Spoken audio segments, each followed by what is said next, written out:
कालच नांदणी गावातून आपल्या सर्वांची लाडकी हत्नी महादेवी हिला पेटाच्या तक्रारीवरनं कोर्टाच्या आदेशानं नेण्याचं काम प्रशासनाच्या वतीनं करण्यात आलं।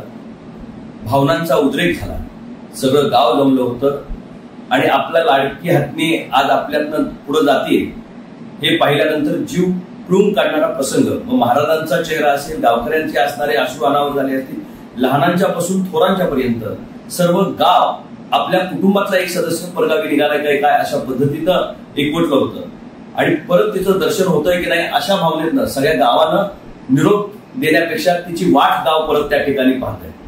मी आपला प्रतिनिधी म्हणून हा विषय अतिशय संवेदनशील आहे आणि तो लोकसभेमध्ये आता अधिवेशन सुरू आहे तो उचलावा याच्यासाठी गेले आठवडाभर प्रयत्न करतोय, पण मागच्या पूर्ण आठवड्यामध्ये संसद चालली नाही, संसद ऍडजंट झाली, त्याच्यामुळे मागच्या आठवड्यामध्ये तो विषय घेता आला नाही। याही 2 दिवसामध्ये ऑपरेशन सिंदूरवरची राष्ट्रीय पातळीवरची चर्चा असल्यामुळे दुसऱ्या कुठल्याही विषयाला त्या ठिकाणी चर्चेला वाव नव्हता।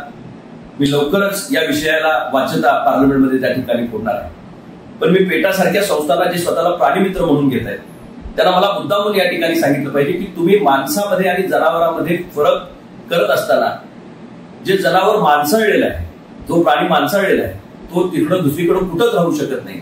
ती हत्नी फक्त आणि फक्त नागरी गावामध्येच आनंदाने राहू शकते आणि त्या मठाधिपत्यांच्या आशीर्वादामध्येच आणि त्यांच्या असणाऱ्या व्यवस्थेमध्येच चांगली राहू शकते। जशी माणसाची सायकोलॉजी असते तशी प्राण्यांची सायकोलॉजी असते आणि तिच्यावर होणारा सायकोलॉजिकल परिणाम खऱ्या अर्थानं त्याच्यासाठी तुम्ही कारणीभूत ठरणार आहात। पेटा स्वतःला जर प्राणीमित्र म्हणून घेत असेल आणि प्राण्याच्या संरक्षणार्थही आपण सर्वजण करत असाल तर गावागावामध्ये आमच्याकडे भटकी कुत्री फार मोठ्या प्रमाणात आहे। शहरापासून ग्रामीण भागामध्ये त्यांनी हौदास मांडलेला आहे। तुम्ही ती वंताराला सुपूर्द करण्यासाठी काय करता येते पहा, आम्ही सगळेजण तुम्हाला मदत करू।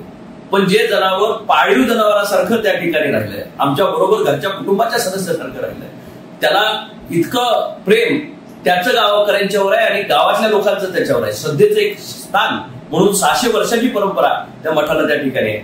असा आमच्या आत्म्याला हात घालण्याचं काम तुम्ही त्या ठिकाणी केलंय। निश्चितच याला आम्ही लोकसभेमध्ये वाच्यता फोडू।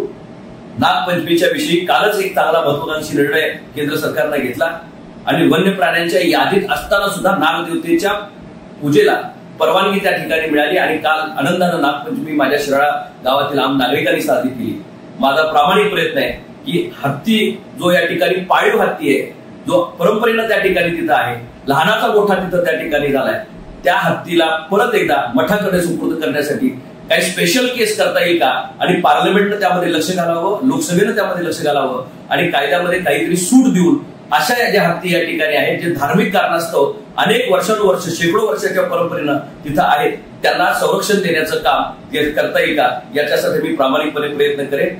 निश्चितच झालेली घटना ही वेदनादायी आहे।